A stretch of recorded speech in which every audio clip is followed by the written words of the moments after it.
Hey guys, hello. Happy Sunday. It's nice to see everybody on a weekend. I'm just going to pull up YouTube. I'm going to check that this is working cuz you guys know me with the tech, right? And I have a bunch of really good questions in here. I'm excited. Thanks to everybody who submitted questions. Am I live? Is this working? Okay, looks like we're live. Hey Haley. I know, a weekend live. What's happening? I'm going to take a bite of this. I haven't eaten anything of regard to eat. Right before I came on here, I was like trying to eat this protein bar. Okay, let's get it together. There's a bunch of really good questions in here. I'm just working in the office, so I was like, as long as I'm working today, I might as well say hey to the peeps, right? Hang out with you guys. I'm gonna answer questions. I'm gonna do some bonus live streams leading up to the Plan Like a Boss workshop. So July 7th. I'm always scared I'm gonna tell you guys the wrong date because my memory is terrible. July 7th, I'm doing Plan Like a Boss. And I just thought it would be a good time to like regroup for the rest of the year. We did a Plan Like a Boss in January where we made a plan for the year or a 90-day plan. But this is a good time to like regroup because we're halfway. It's a good time to like ask yourself, are we on track? What do we need to adjust? What results have we gotten that we like? What results have we created that we don't like? How do we want to show up the next 6 months of the year?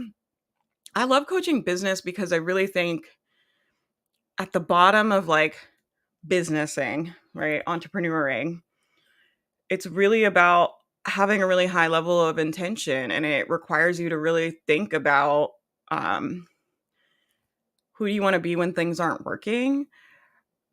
How are you going to problem solve things you don't like? What do you like? What don't you like? What can you control? How could you show up better?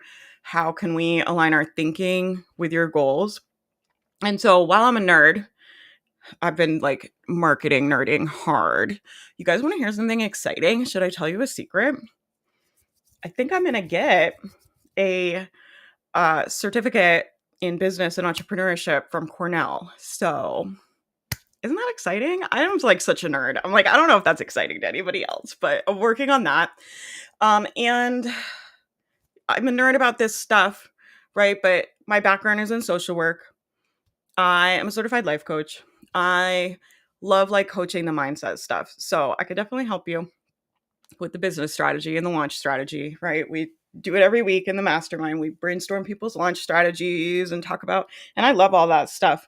But I really just love what I love, I think, most of all about business and entrepreneurship is like the opportunity to develop into someone who is really innovative and can create really amazing results in their business, but also in your life. And that just is like, that overlap is always really fascinating to me as a super nerd, right? Oh, Washington State. Matt and I stayed out in Whidbey Island in Washington State, and it was beautiful. We were there last summer, so that was really fun. Yeah, I love the Pacific Northwest. I also used to live out in Olympia for a little bit in my 20s, so Washington State is a very special place to me. I got my like love of the outdoors from being on Mount Rainier. So I had never done any backpacking or camping or anything. I grew up in South Florida. I was like a South Florida. It's like a totally different landscape, right? We like grew up like on boats and like surfing, but there's not really like camping. There's a lot of bugs here. It's hot and gross. It's not like a camping climate. And so I had never been camping or like done anything like that. And I went on a camping trip with one of my exes to Mount Rainier, and it like it literally changed my whole life. After that, I was like, all I want to do is be outside. I spent all my money on camping gear, and I ended up working at Outward Bound for years doing wilderness counseling, and I also ended up doing I used to do these tours where I would pick people up in New York, like European tourists, and I would pick them up in New York and we would drive them to LA. And it was like a cross country America tour. And we would go to a lot of national parks and camp. That's why I wanted the job. So I don't think I would have had that job or the Outward Bound job if it hadn't been for Washington State. So Washington State literally changed my life. If you've never been to Mount Rainier, you must go. It's amazing. So many cool, amazing parks. Okay, Faith, get on the rails. Let's focus. I mean, it's Sunday. Like, do we really have to be? I'm gonna put your guys' questions over here. My neck is still messed up. So I'm like, if I'm looking like weird over here, it's because I can't really fully turn my head. Okay. Let's see. There's some good questions. This one says, what helps you keep showing up when you're just a beginner in a sea of experts and you're still figuring out how to make your work really connect? This is such a good question. Thank you for asking this. Let me take a sip of Red Bull and let me think. I think, like, first of all, I don't know how to say this because I do think there's something to like developing expertise and having experience. I do think like experience is really valuable. And I also think you can help people where you are. I don't think anybody should wait to help. And the way I see it, Cheryl, is like there are way more people that need help than there are people helping. And this is no matter what you guys do, okay? It's for crafting and DIYers. There's way more people that feel isolated and alone and don't have a lot of things they enjoy in their life and could really benefit from doing things for themselves or being creative, right? It's if you're doing health and fitness, if you're doing life coaching stuff, goal setting stuff, like no matter what you're doing, it's like there's more people that need that than there are people helping. And I really believe that. And I think if you look around, you can find a lot of evidence right now, especially of people that need a lot of help. Right. And so that to me means like we don't have time to wait. And the other thing I'll say, Cheryl, this has like been interesting because I've gone through this a lot because um the mastermind is really like I feel like it's a goal support group, right? Where it's like you make your plan and then we have all these resources to help you stay on track for 90 days. It's really hard to show up for your business quarter after quarter, day after day, week after week. And so we try to do, sprints and we have calls and we have training to kind of keep everybody motivated and on track as much as we can. But, I'm teaching business and marketing. There's a lot of people that have made way more money than me, right? Like my business, I think the most we've done in revenue is 230 in a year. And that's not profit, that's sales. But there's a lot of people that have made millions, right? That have made way more than that and had way more businesses and way more experience. So then it's like, well, why would anybody buy from me? And I'll tell you, I think the more I've kind of thought about it, what I've kind of come to is I actually think a lot of people that have been in this business and have made a lot of money are pretty out of touch with what it's like now, right? And with it's almost like, the internet has changed a lot. Like even since I started, it's different. So people that have been in the industry and have these huge businesses, first of all, you're never going to get access to them, right? Like my people come and I talk to them on Zoom, like they have access to me in a way that you're just not with like Amy Porterfield or someone like that, right? And the other thing is like I'm closer, I think, to what it's really like right now to start a business. I like live, eat, and breathe this stuff. I am around so many new business owners all the time. I'm also working on scaling my own business. And I think like I just remember what that was like more than maybe people that have been in it longer, more than maybe people that have more experience, more than maybe people that have made more money. Right. And I'm really proud of like our community and what we offer. And I just think like if I were to wait until I had made $1 million in another business, there's all these people that love our community and get a lot out of our community. And we have a really high rejoin rate. So people join year after year. And I don't think we would have that, right? If I didn't decide like I have value, I'm going to continue to grow. I'm going to continue to develop my expertise. Like I said, I'm like literally like applying to Cornell. Like I'm going to continue like getting experience, getting knowledge, building expertise, getting better and better. And I can help people now. And I think like both of those things can be true, that you have a lot you want to learn and you have a lot of experience you want to get. But I just think for most of us, it's always going to be true. Like, I don't see a situation for any of us where there's not people that know more than us, that have more experience than us. And I don't really ever see it reaching a point where it's like you're just at the top and then that's it. And if we try to wait for that to happen, I don't think it will ever happen. And then you'll help nobody. Right. And so I think all of us kind of have to decide, I can help people now. Now, I think you should stay in your scope, right? I don't think like it would be ethical. Like if I were to go around being like, I'm going to help you scale to $1 million, I think that would be really out of integrity. Right. But what can I help people with? Well, I have a decade of social work experience. I can help people with their mindset. I can help people set their goals. I have 8 years of marketing experience. I can help people develop products to launch. I can help people. We just did We're in Business Now. I can help you like put your business foundations together. And so look at what is the, instead of looking at like what you don't have, this is like a good brain hack in general, because our brains love to focus on like, I don't have this and I don't have that and I don't know this and I don't have this experience, right? And everything we don't have, what experience do you have and what could you help with? And focus on that, right? And so like what I'm saying is like, I don't have experience building $1 million business, but I'm not going to sell you that. Like, I'm not going to sell you that. I think like my strengths are like, the mindset stuff, simple business strategy. I've been working for myself now for 8 years or something. Like, I have a lot of experience being accountable to myself, running a business in all different seasons, hiring people, firing people. Like, I have a lot of experience, especially to people that are starting and aren't as far along as me. I have a lot of experience I feel like I can lend to them. And so you just want to think for yourself, like, what experience do you have? I'm sure your brain can give you 1,000 things you don't have and 1,000 things you don't need. And if you really are doing something where it's like you really actually don't have the expertise, then go get the expertise, right? Like, I think like, but I think for most people, especially women of color, especially my LGBTQ friends, what I see is that people don't own their experiences. So there's a lot of downplaying I see happen in those groups, just from what I've seen coaching.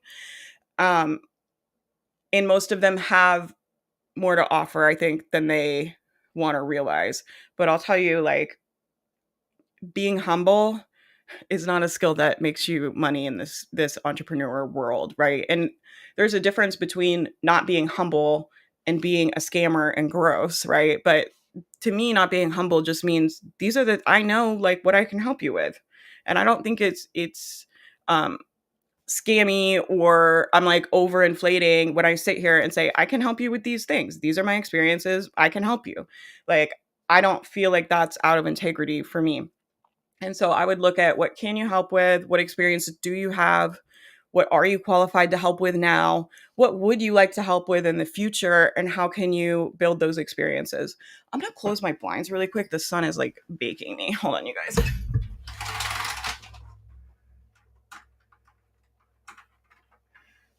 I've been like reorienting my office.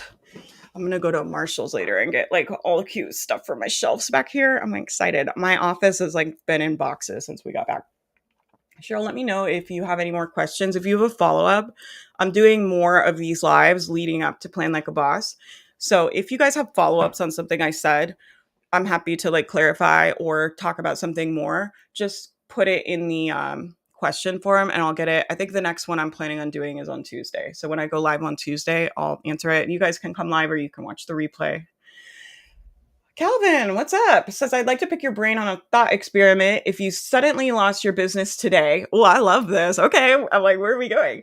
If you suddenly lost your business today as if it hadn't existed at all, and you were to build it up back again from scratch, how would you do it? What would be your first significant steps? What tools, software would you buy first if you had a limited budget? This is a great question. I can answer this because I'm starting. There's new stuff starting behind the scenes. Like, I'm starting a new business this year. Some of you guys have heard about that. It is pivoting, but it's still happening.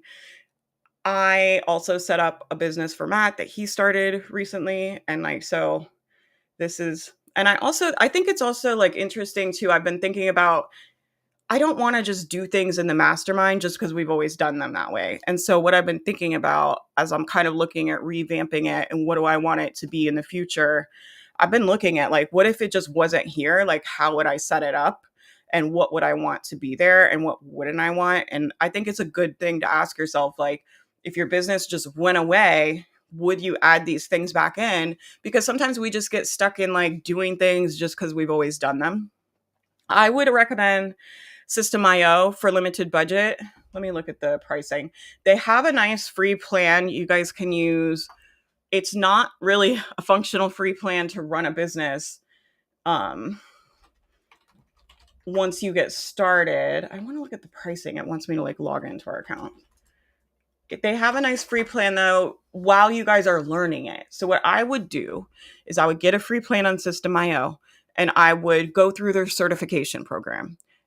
It is a platform that does a lot for a very affordable price. So you can do your email, you can do your website, you can do your blog, you can do your products, you can do, what else can you do on there? You can do funnels, you can do upsells, you can do thank you pages, you can do opt-ins, like you can do a lot in there and go through the certification program. It has a little bit of a learning curve, but if you just make it, just go through like one of those little chunks of the certification program, it's worth investing time into learning how to use the software you're going to learn to run your business. Just trust me. If you spend the time going through the certification program, you're going to be like, this is a lot of time and annoying, but you're going to learn how to use it. And then you'll just know how to do it the rest of your business and you won't be like flailing around all year.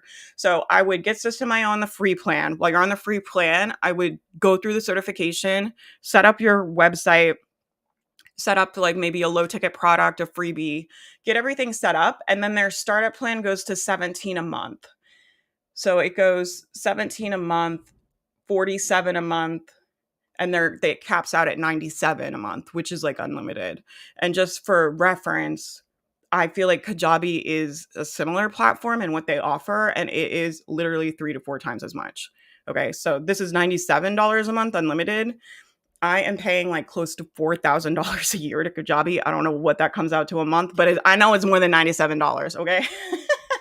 So that's what I would recommend. If you guys have any other recs, let me know. You know, the software is always changing and dynamic. There's always like special reasons to be on different platforms. All of them work. At this point, like all these platforms are great. They all function, they all work. There's not like really any huge pro or con that I see, like, you know, between them. So if you're listening to this and you're like, I'm not on System.io, that doesn't necessarily mean you have to move. I like to recommend it to people starting because it's very affordable for what it offers.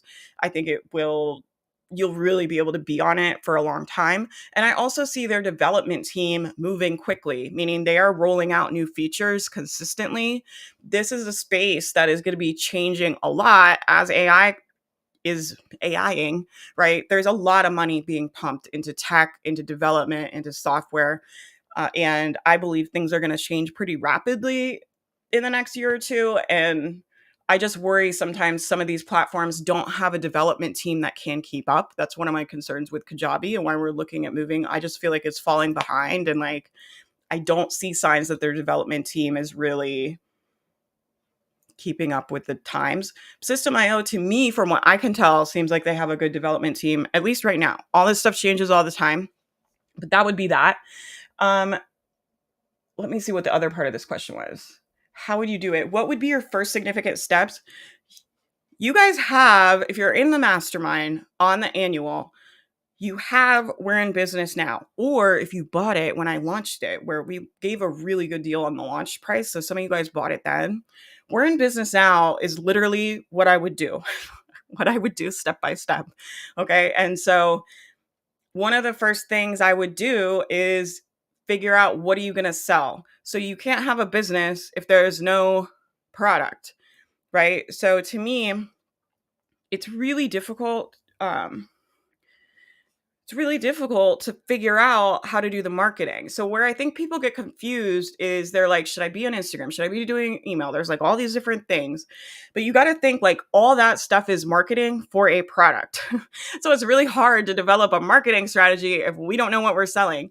So I would develop, what are you going to sell? At least like one offer. even if you're not going to launch it right away, but you need to know we need to attract these people because eventually I'm going to sell them this, right? The other thing people will do is they just attract a bunch of random people and then they're not necessarily interested in what they go on to sell. So, if possible, it's not always possible because sometimes people just have no idea what they want their business to be. Figure out what you're going to sell. So, figure out what is a problem people have that they want to pay to solve that you could offer a solution for. And then the next thing I would do is go do market research. We do that and we're in business now. Go look at what's on the market. And so for most baby entrepreneurs, there's this thing called like blue ocean. You guys heard this? It's like, I think there's actually a book called like Blue Ocean Theory or something. The blue ocean is like this idea of like if you find an area where people are not being served or there's not really anybody doing that yet, you're in the blue ocean. So you can like eat all the fish yourself. I think is why it's called that. You can like eat all the fish yourself. There's nobody out there trying to like, you don't have to compete because it's like you just get the like free feed out there on the fish. um but for new entrepreneurs, I don't actually recommend you do that. What I think you should do is find something with a proof of concept. What is a proof of concept? Is somebody else selling it and are people buying it? Because a lot of times we'll be like, oh, nobody else is doing this. But a lot of times it's because it's very difficult to market either to that target market or it's very difficult to get people to pay for that. And if you're a new entrepreneur, sometimes you don't have the ability to discern that. So what I would do is look at like, what is a business someone else has that you would like to have? And I love like the competitiveness of business. I'm a competitive person. Okay. So I look at it, the free market just means like the best wins, right? So you can literally compete with someone already on the market. Look at all the people, like if you go down, I love the example of like go in the bread aisle. Look at all the people selling bread. it's like you already know people want to buy it. You already know people can have good profit margins doing it because there's a bunch of people doing it. That's a proof of concept. And so go find something that has a proof of concept that you can sell. I would find a few businesses where you're like, I would like to have that business. Like, I would like to be doing that. And then I would just go to war with them, meaning, how can I make the product better? How could I do it a little different? How could I do it more unique? What's going to make our brand a little different from what's already on the market? How could I offer like a better service at a better price? Could I offer a luxury service over here that nobody else is offering? Or could I compete with people that are offering a luxury offer and what are they offering and how could I make mine better? Right. And so I really like the competitiveness of like, I'm going to just put something better on the market and compete on it. And so that's what I would do. I would find something that you think you can sell. I would do market research and find a proof of concept. I would map out what are you going to be selling, okay? And then I would start building an audience of people online that might be interested in paying for that product. So I'm going to teach this in Plan Like a Boss, but there's a whole like 3-part business engine I've been teaching, and we're going to do that at Plan Like a Boss. So come to that. You guys are going to leave. I'm really stripping everything back. We're going to leave with like a 90-day plan mapped out. I'm hoping it will be the most clear business workshop I've ever done. I've really like been working on these concepts and kind of trying to develop them over the last, I don't even know, chunk of time. So I'm excited to do that with you guys. So if you want to know exactly how I would do it, come to Plan Like a Boss. I'll help you make the plan. Hi from Northern California. Oh, Matt's going to Northern California. Yeah, Megan says she loves System.io.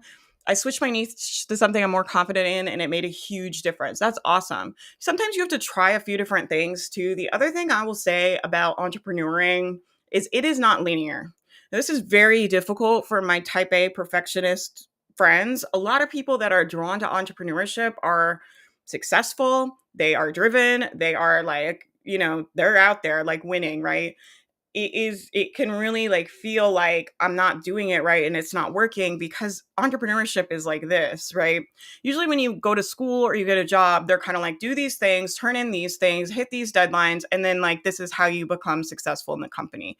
And it's at a good job or a good school, that's laid out for you. It's like you take these classes, you get these kind of grades, you get these grades by studying these things and taking these tests, and then you go into a job where they more or less most of the time do the same thing, where they're like, here's the job that we need. This is what you're responsible for. This is, what it looks like to be successful here. These are the opportunities. And it's like, this is how we get there. Entrepreneurship is not like that. And it makes people kind of nuts, right? It's not linear. So it's more, instead of like, up, it's like all over the place. And what I will see is like people try different niches, people try different products, people do different things. And I think people think it's like, that's like backwards. But to me, it's like, it's all forward. Any clarity you're getting, any experience you're getting, as long as you're either getting more clarity or more experience, you are moving forward. You are getting closer to being an entrepreneur that has a profitable business, right? The more, if you're getting experience or you're getting lessons, you're building skills, that's all forward momentum. There's no fucking backwards. A lot of people will be like, well, if I change my niche, that's like going backwards. I'm like, not if you have clarity about what you actually want to do and you have clarity about what it's actually going to work, right? And not just pivoting because you're feeling low, right? What I teach people to do is like make a strategic business decision, meaning look at what is working in the market. Why isn't it working for you? If people are selling it and they're making money, why are you not able to make money? Like, what is broken here? And would pivoting help you fix some of those problems?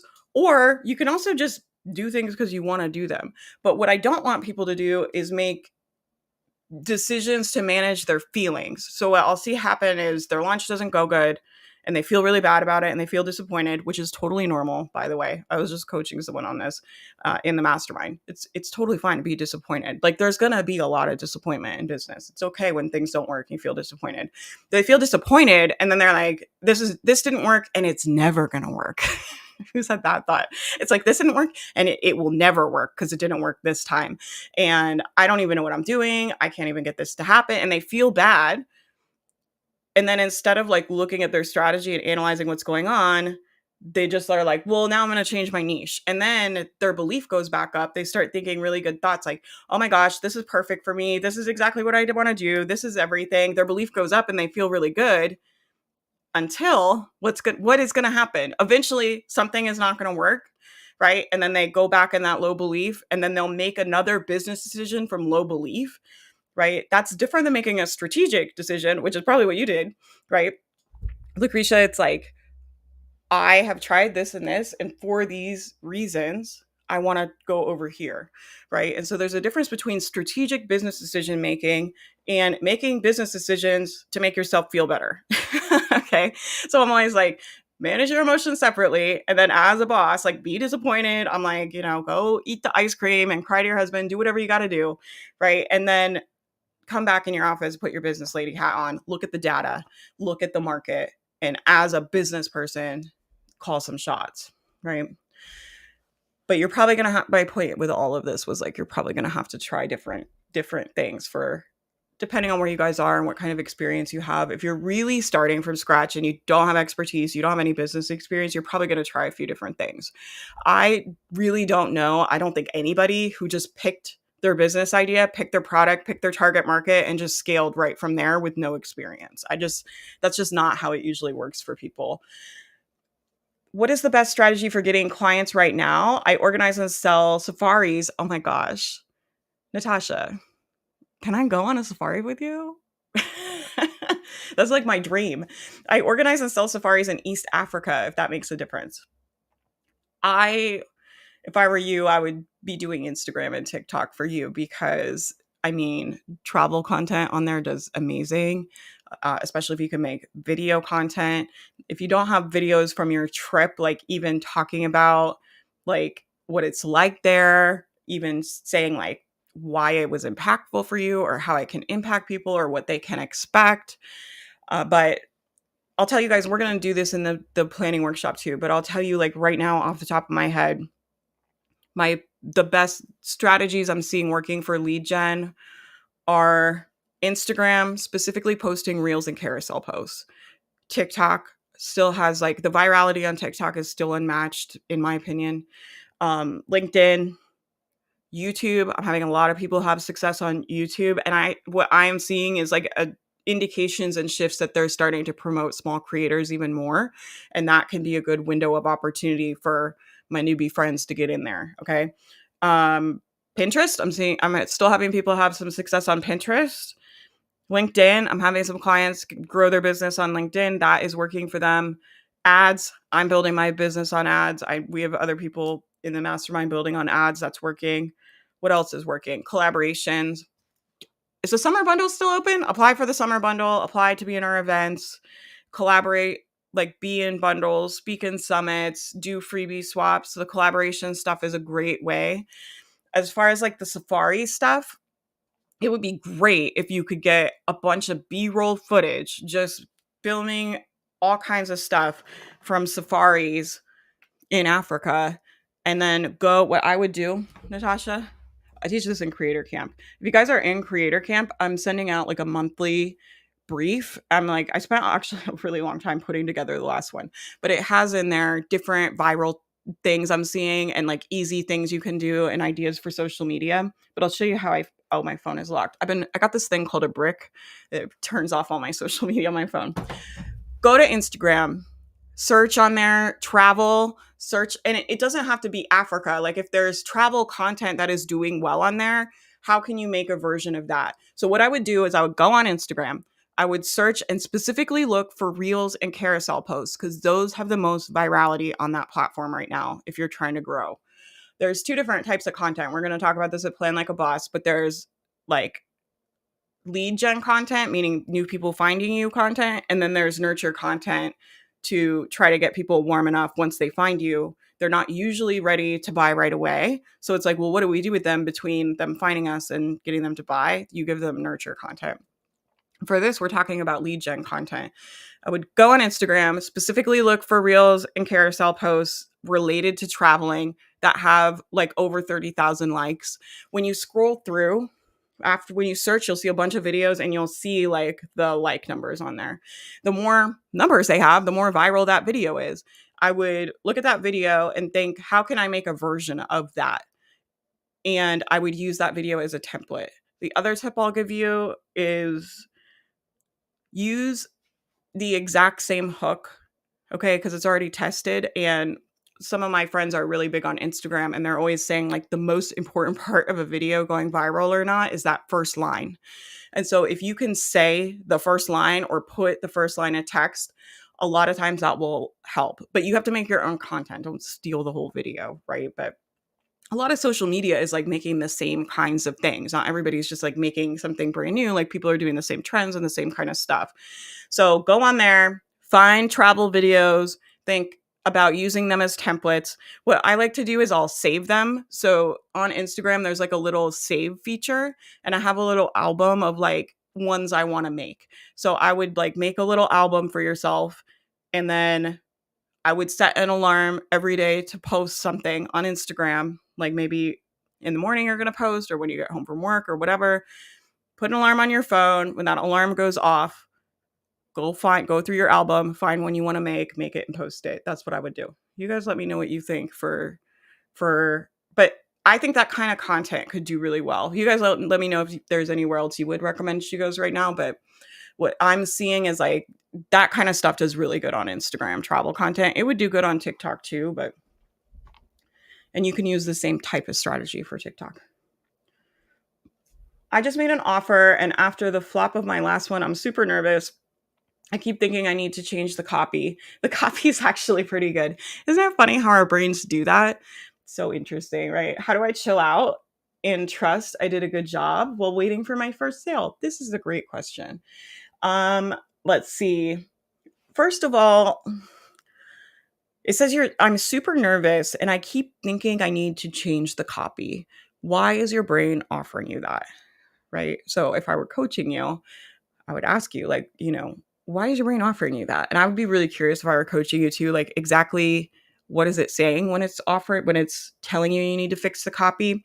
But my sense, this is a guess, but my sense is that your brain is trying to create some kind of safety with the copy. And so it's like, we just went through this thing that was painful. What is your brain programmed to do? It's literally programmed to avoid pain, right? And we have these like lizard brains. They literally think like pain can equal death, right? That's why this stuff can feel so amplified when you're like, this is just a sales page and talking on the internet. Why does it feel like I'm going to fucking die? That's why. Your brain is like, I just went through this emotionally painful experience where this didn't work. And brains are not good at discerning like life-threatening pain and emotional pain. They're just like pain bad. Okay. They're like, we have like little cavemen in our brain. It's like pain bad. No, we don't want to do pain. And so it's like, well, how do we prevent pain? It's like, for whatever reason, your brain thinks it's going to prevent pain by changing the copy. So there's a couple ways you can go about this. One of the things that I teach in the mastermind a lot is like expanding your capacity for discomfort. You got to literally tell your brain, I was disappointed before, but it's fine. I'm going to be disappointed again and it will be painful, but it's fine. And you can create safety for yourself by telling your brain like, this is not a life threatening pain that we need to avoid. You know, I see it, I'm aware of it, and like, hey, like caveman in the back of my brain, it will be okay. Like, I can handle disappointment. I can handle feeling bad. It'll be okay. So one of the things I teach people is like partnering with those negative emotions, right? We do that in like I used to run this program called Reignite, and you would have to draft a team and your team was like a negative emotion that you need to partner with to like bring on your team, your future self. So we'd like ask our future selves like what to do. And there was one other thing I don't remember, but we would like draft these teams, and every day you would like ask like, hey, like fear, what do you want me to know today? Like, hey, future self. Oh, and the like spirit of your business. That was the other one. Like, hey, like, what do you want me to know today? But you can like think about partnering with that negative feeling. It actually has a lot of wisdom when you're not trying to avoid it. And you're like, hey, you know what? You can hang out here. Because otherwise what happens is it's like, I don't want to be disappointed. I don't want to be disappointed. I don't want to be scared. I don't want to be scared. This is a big problem. And we try to like avoid emotions. And then what happens? They just like expand, right? Have you ever been like that where you're like, I don't want to be anxious. I don't want to be anxious. I don't want to be anxious. It's like, does that really make you less anxious? No, it just like amplifies it. When you're like, you know what? I feel anxious. I could be anxious. Okay. Like we can be anxious. Like, come here, anxiety. Like, you know, I can do this and be anxious. When you allow those feelings, like they become less loaded. So that's one thing, is like creating safety for yourself, like with those negative emotions, is really important for entrepreneurs, because you're gonna feel, this is, you guys like this motivation, you're gonna feel shitty.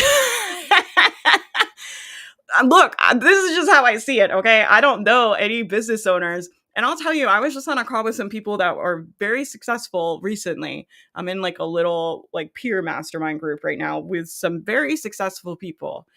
And they are going through some really painful emotions behind the scenes. So money don't care, right? It's like you're still going to be disappointed, you're still going to be scared, you're still going to be frustrated. So if we know those things are going to be part of it, then it's like, well, how do I want to experience that, and how do I want to process that when it comes up? And we have the self-coaching in the mastermind is really good for this. If you guys haven't done that, definitely go back through that section. And then how do I chill out some and trust I did a good job?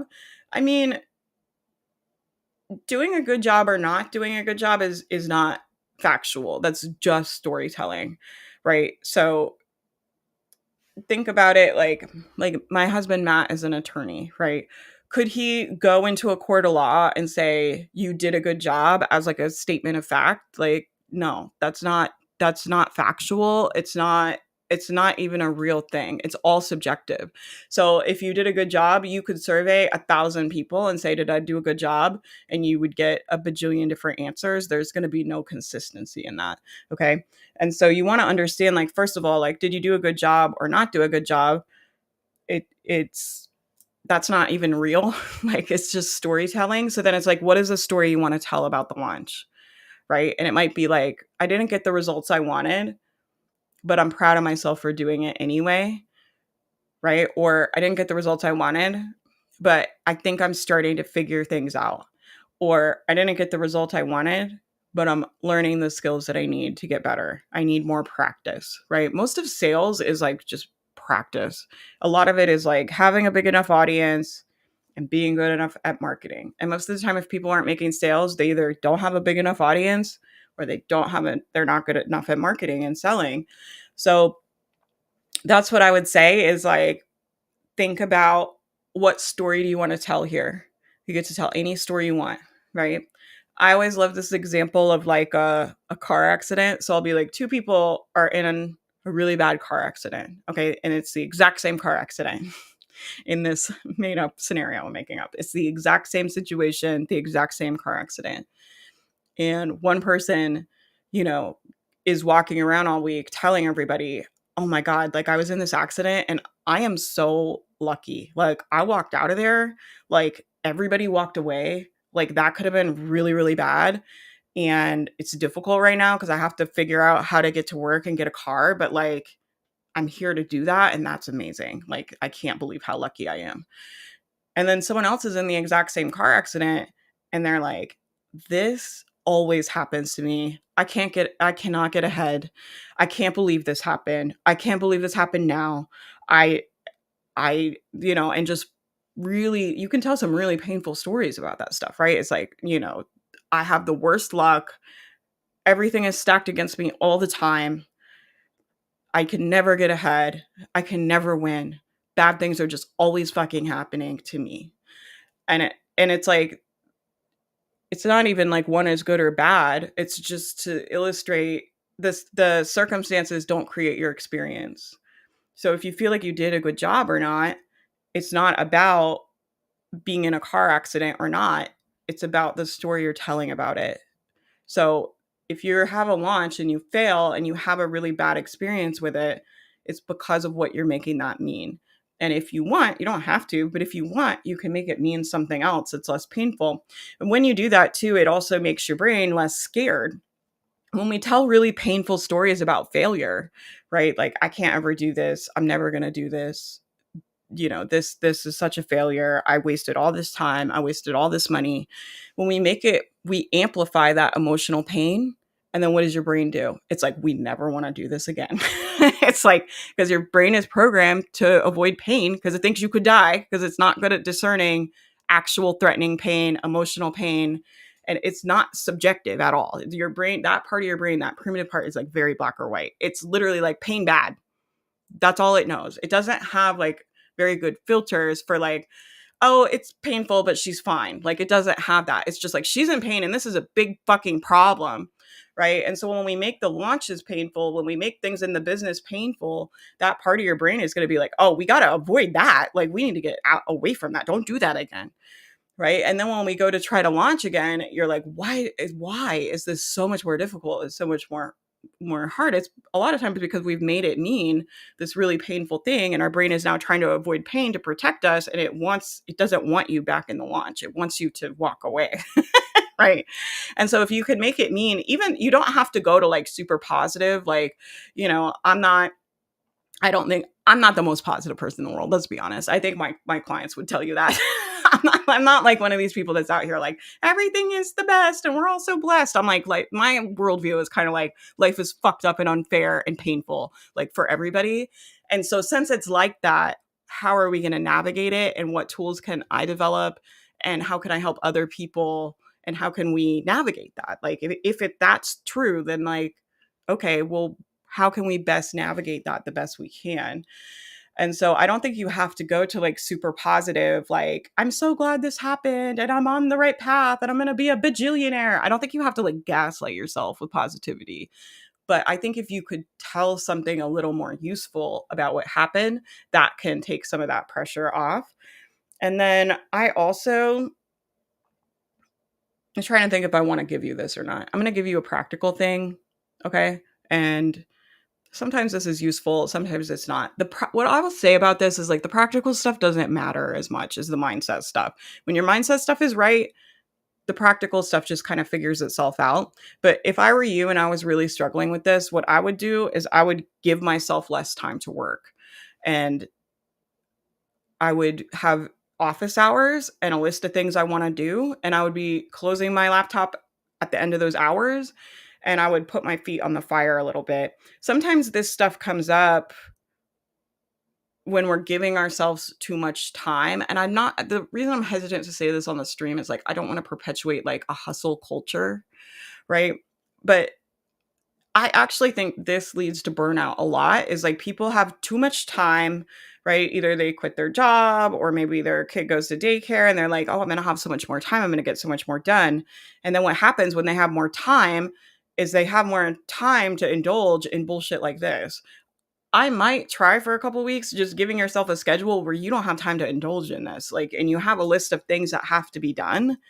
And this is kind of how I feel about my business lately is like, I've got so much stuff going on. Like when I come in here and sit in here, I just don't have time to worry about things. I don't have time to indulge in procrastination. I don't have time to indulge in doubt and fear. It's like I have to sit down and I'm like, okay, this has to be done. And I just sit down and work. And like there's something that is very useful to me for that. So take with that what you will. But it's interesting because a lot of us think, I've seen this with a lot of people like through the years, okay?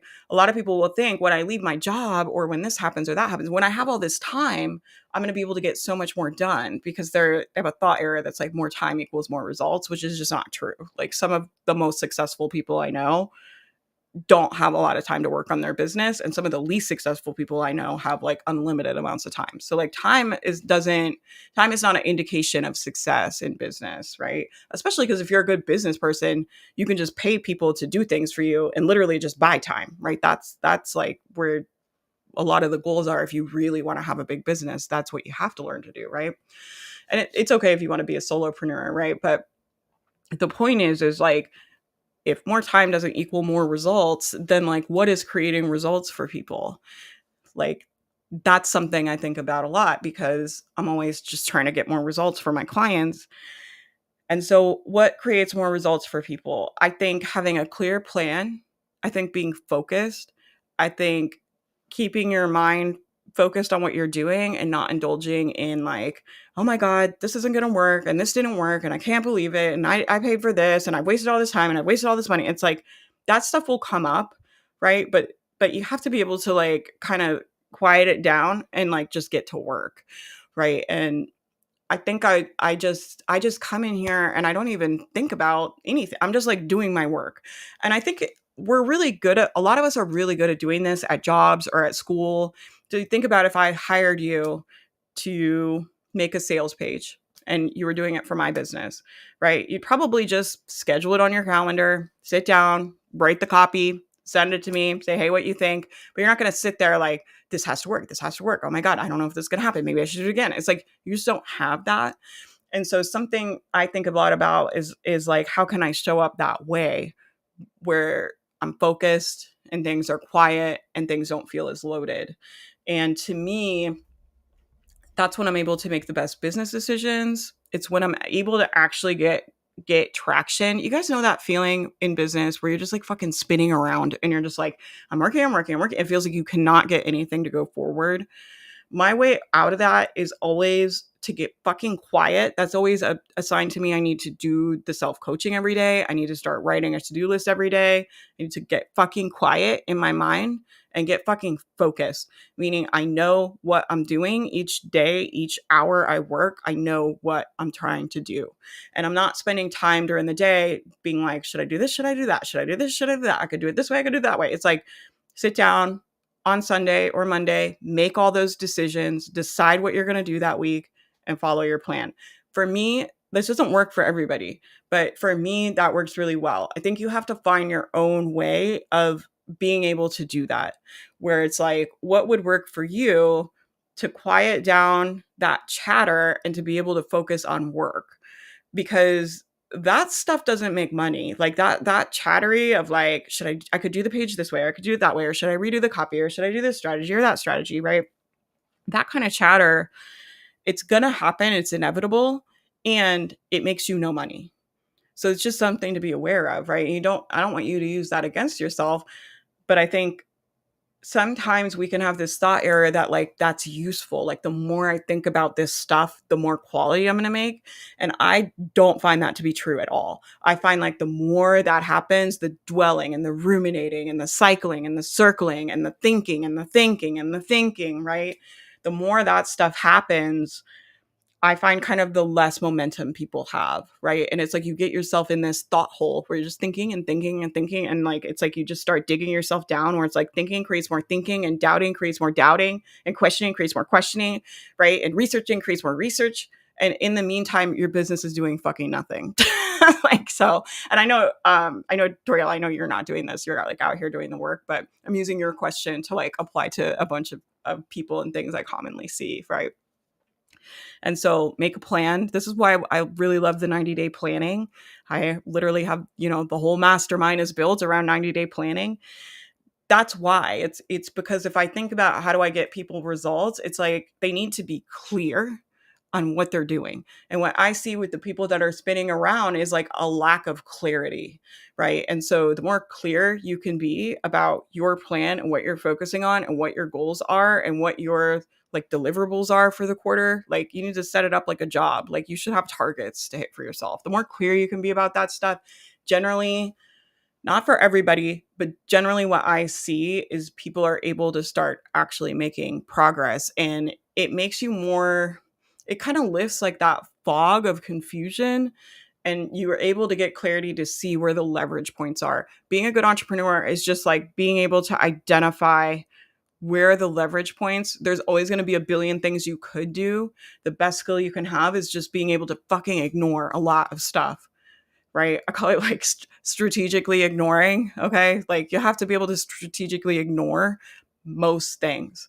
Most things you want to do, you won't be able to do because there's going to be like a bajillion. You're going to have, if you're like me, you're going to have a bajillion ideas and a bajillion things you want to do. I could think of like 40 hours of work every week I want to do just for the mastermind for the clients I already have. Like, and then I could think of another 40 hours of just marketing stuff I want to do for the community. And then I could think of another 40 hours of work of just new products I want to make. Like it's unlimited, right? And so the skill is really like, what do I actually want? And you have to take your best guess. You're never going to know, but like you have to take an educated guess at what do I think will get me to that result, like either the fastest or the way I will enjoy the most, or and make a decision about what you're going to do and then stay lined up with that decision. Like that to me is, if you can do that, you will be able to make money. But if we keep like trying to do everything and indulging in everything and being confusing and thinking and all this stuff, it's really easy to just stay stagnant, right? And to get to what I don't want for anybody in the community, especially for my clients, but for anybody here. I don't want anybody here to get to January 1 and be where you are right now. So look at where you are right now. Like, do you have the audience you want? Do you have the clarity you want? Do you have your product hammered out the way you want? And like, look at the results you want. What do you need to have by January 1 to be somewhere where you feel like, yes, like I'm really getting this now? Like what needs to happen? And then once you have like what results you want to create, you need to really dial in on what are a couple things that can move me towards that, and then fucking ignore all of the rest. And it's not easy. It's really not easy. It's very difficult. Like this is like a shiny object industry. Okay. There's always new tech. There's always new strategy. There's always new platforms. There's always all the time, like nonstop. And it's only going to get worse with AI. Like I think there's going to be a lot of new stuff popping up, which is going to be great opportunity. As an entrepreneur, I'm like, this is the best time to be an entrepreneur. We're about to have so many cool opportunities. If you know how to market and sell digital products, AI is going to make a lot of things possible that were not possible. And so you'll be able to make really cool, innovative, new digital products. Most people will not know how to sell them. They won't. Like even if they know the perfect product and $1 million product idea, they'll know like a software to make or something, they will have no idea how to get people to buy it. But you guys, I think me, like us, like I'm very excited for our community because I'm like, I know how to sell this stuff, and that is going to be a very valuable skill coming here. So for what it's worth, I think, yeah, there's a lot of changes coming. Things are going to be hard, but there's it's like there's pros and cons to everything, right? It's like this industry is going to change very fast. We don't know where it's going. It's going to look very different, in my opinion. Uh, but there's also going to be a lot of doors opening. So there's always pros and cons to everything. And I think because we're at the beginning of AI, you have to think about it like it would be like being at the beginning of the internet in the 90s. You know, like when you think about the people that have this huge email list that had those huge blogs, and they got in so early, and you're like, "Oh my gosh, like they got in so early." And it's easier when you get in early because there's less competition. Like you guys are having that, or you're going to have that with AI. We're all going to have that. It's happening right now. And so, if you want to have an opportunity, like my advice and what I'm doing is like I'm just learning sales and marketing as much as I can to position myself like so when I see a shot like that open that I can take it. Right? That's why I'm launching this. I don't think this next software stuff I launch that I'm working on launching now, I don't think that's going to be the thing. I think it will probably fail. Okay? Like if we're being honest. I might even lose money on it. But the reason I'm doing it is because I recognize I need to understand that space because there's going to be a lot of opportunity to develop and sell software. Software is going to be so much cheaper to develop. Programs are going to be so much apps. All that stuff is going to be so cheap and easy to develop compared to what it was even 6 months ago. Right. And so I see that and I'm like, I need to align my skills with opportunities that are coming to position. I'm like positioning myself in the way of big opportunities. Now, will that pay out? I don't know, right? It's like a business is a risk. So the other thing I coach people on a lot is like to be an entrepreneur, you have to risk time and you have to risk money. This shit is not guaranteed, right? And so that's true with like most investments that have the chance of having a very high return, meaning you make all your money back plus like a lot more, most of those types of opportunities are high risk.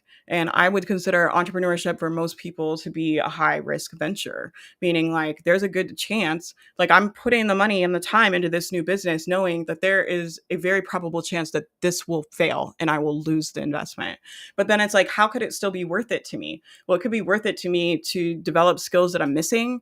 I have like skill gaps in certain areas that I recognize that I need to fill out. That to me is worth more than the cost of developing software, right? So instead of going and like hiring some coach or joining some mastermind for $10,000, I spent $5,000 developing my own software, right? And then I'm going to get those skills that I need by going and selling it. And if the software makes money, like that will be awesome. And if it doesn't, it will give me the skills that I need, the clarity that I need to get where I want to go, right? And sometimes that stuff is just the cost of doing business. All of this to say, you have to be able to risk time and money to be an entrepreneur. And what I see is like a lot of people decide they want to be an entrepreneur, but then they're like, but I don't want to waste any time and I don't want to waste any money. And it's like, look, I can promise you, you're going to waste time and money. Just decide how much. Just how much can you afford to risk? And I never risk money I can't afford to lose. Like when I started that business, I was like very aware that I might not ever get that money back. I think I will, right? But I don't know that. It's very different than anything I've ever done. And where I want to take it is a lot different. So I don't know for sure that I will get a return, but I do think I will get a return on those skills. So I think I can spend $5,000 and learn the skills. And even if I don't get the immediate return on those skills from that process, I will be able to take those skills and make more than $5,000 through my career. That's the bet I'm making, right? And so anytime you guys are making business decisions, I fucking hate when I hear like business coaches and like people on Instagram talking about like go all in and like if you believed in yourself and like all this shit. That is bad business advice. No business person, no real business person that runs businesses, like for real, not on Instagram, in like real life, would ever tell you that. They're going to tell you there's a good chance like you might not get that money back and you might not, or you might not get it for a long time, right? It's like, I'll probably get that 5,000 back I invested, but I don't expect to get it like next month. I don't expect to get a return on that, for potentially years. So I have the resources to let that money sit there. That was not always the case. Like most of my life, that was not the case, right? I did not have money to make those kind of investments. So I had to make smaller investments that I could afford. And I just think it's bad business advice for anybody to tell anybody to believe in yourself and put all of your time and money into an investment that's risky when we know most businesses fail, right? And I'm not saying that to scare you. I think it's actually like really empowering to be like, I understand, like, I might lose this time and I might lose this money. And this is why it's worth it to me to try. And it could be just be you want to know. When I first started, I was like, I want to know if I can do it. I don't want to get to the end of my life and wonder what if, like, what could have been if I had actually tried. Right. And to me, that was worth it. It was worth risking that money. I probably spent a couple $1,000 when I started my blog, getting my website, getting a course, getting all that stuff, which was to me a shit ton of money at the time. Okay. So, but I was just like, that was a good enough reason. Like, I understood I might lose the time and I might lose the money. I thought there was a chance I could get it back, but you just don't know. Right. But it was worth it to me. I'm like, if I really can't do it, I want to know. Like, that was like worth it to me. So there's different reasons for different people and different reasons you might want to do it and you might not. Right. I think you can really minimize your risks, right? There's a lot of cheap software available now, which is awesome. There's a lot of free training for you guys, which is awesome. There's like a lot of ways to minimize risk. Um, and I think that's a much more valuable conversation to have, to talk about how do we evaluate risk? How do you conserve like money? How do you minimize risk versus like, oh, just believe in yourself and go all in? It's like, well, that's a little short-sighted. It's like, I don't make business decisions like that. Why the fuck would I expect you guys to? That's insane to me. That's my rant about that. Uh, your software will be successful. That's very sweet of you. Maybe, maybe not. It will either be that or something else. I do think there's like success to be had for all of us. In the Philippines, will my TikTok videos reach American viewers? That's a really good question, Calvin. I don't think Megan might not be in the chat anymore, but if not, we can ask her. You can post in you're still in the mastermind, right? Post in the mastermind group. A co-coach. Yeah, Megan is a co-coach in the mastermind on using video, TikTok, YouTube, if y'all need help. Inside the mastermind, you guys get, this is like one of the things we were talking about earlier. It's like, I know enough about TikTok and these strategies to kind of advise you guys generally how they will fit in your business. Like, I feel like I'm good at that, at seeing like overall businesses and where and how to position yourself. I have never built a TikTok following, right? So I'm not going to coach you on that. Like, I don't have expertise in that. And so the things like that, that's where we bring people in the mastermind, like Megan, who has built an account with hundreds of thousands of followers, or Megan, who is building her YouTube account and is having a lot of success in there. Like, and we'll bring different experts in, right? I don't consider myself a copywriting expert. It's like, do I know enough to make money? Sure. Do I know enough to teach people some stuff? Sure. But have I like extensively studied copywriting? And do I consider myself a copywriting expert? No. So we have Anna Crosby, the coaches in my mastermind, who is a professional copywriter. Like, she teaches that stuff. And so that's one of the things I love about the mastermind is like, you guys get access to the community, you get access to support with your plans, but you get access to actual people that are doing this stuff now, doing the work now, and understand with expertise how this stuff is playing out and how it's working right now, which I think is actually really hard to find in this industry. There's a lot of people that frankly are like full of shit. Like, I don't know how else to say it, but there's a lot of people like pretending to be marketers who I don't, in my opinion, are not marketers. Right. So like the other day, I saw someone selling a course about how to go viral on Instagram. And when I looked at her account, she had like less than 1,000 people and no videos that had ever gone viral. Right. And so to me, there's a lot that I see, a lot of that type of stuff in marketing that drives me crazy too. So always look at like the results people have created. Anybody can pretend to be an expert. Anybody can put up a website. Anybody can talk on Instagram about how they know and they make so much money.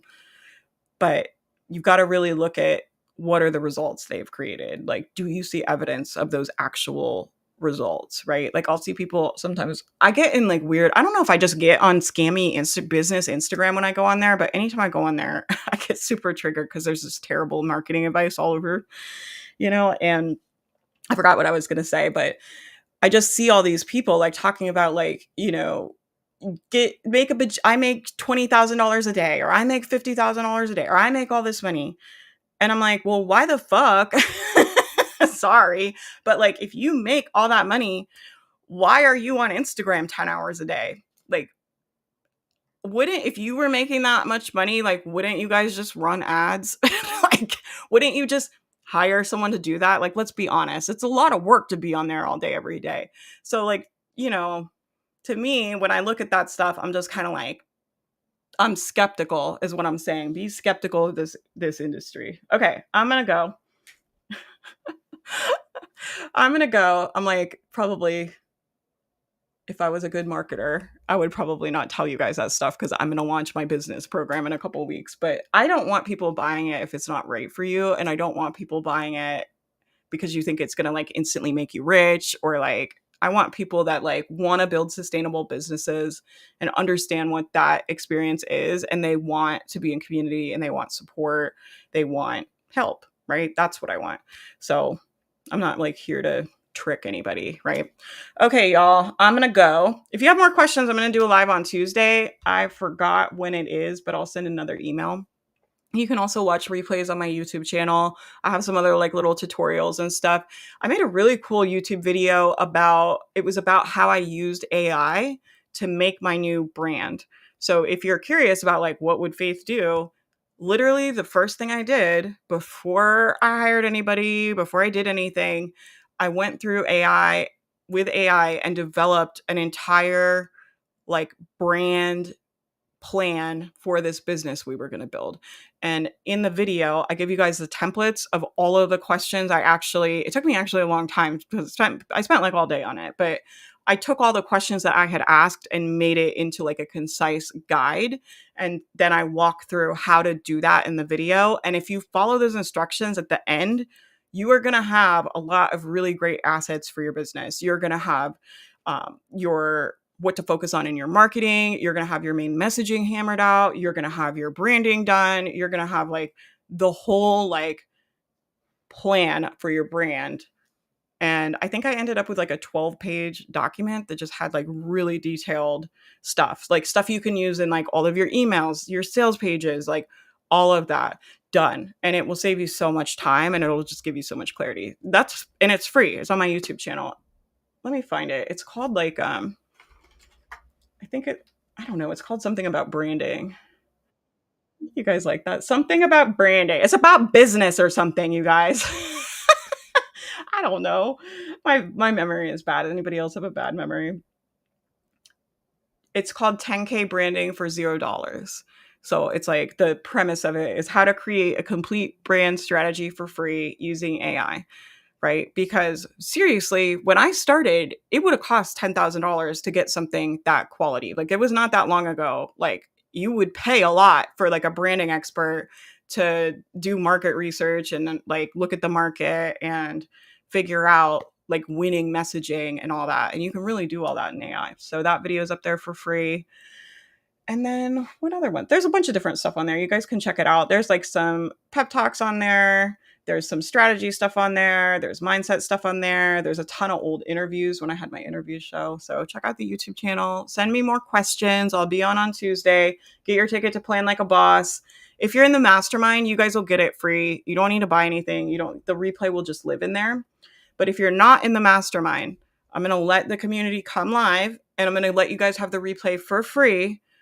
I think for 24 hours. It's going to be very limited, okay? Because this is usually a training that would be for my paid clients. We're going to let you make your 90-day plan, and then you'll have your 90-day plan at the end. And then if you want to take that and work on it by yourself for 90 days, you can definitely do that. But if you're like, I really think I could use some support and help with this plan, we're going to be opening the mastermind, and you guys can come work with me and my team and the community. We have monthly sprints. We have live coaching calls. You can come talk to me on Zoom. They have a form. They can submit questions, and I make podcast episodes answering their questions. You get a lot of support, which it just, I think, makes it easier, right, to stick to your plan for 90 days and get results. So I would love to see you guys. If you haven't got the results you wanted yet this year, there's lots of time. We're going to make a new plan. It will be fine, right? Leave the past in the past. The past doesn't indicate future results. The past does not indicate future results. So if you did not get the results you wanted, that's okay. We're only halfway. Like, we can make it all up and some in the second half. That's all. But you got to make a plan and like figure out what you're going to do different, because if we just keep going and going down this road, you can see at this point, you should be able to see what January 1 will look like if you keep doing what you're doing, right? And if you don't like that, we need to make some adjustments. Okay, I will see you guys later. Have a great rest of your Sunday.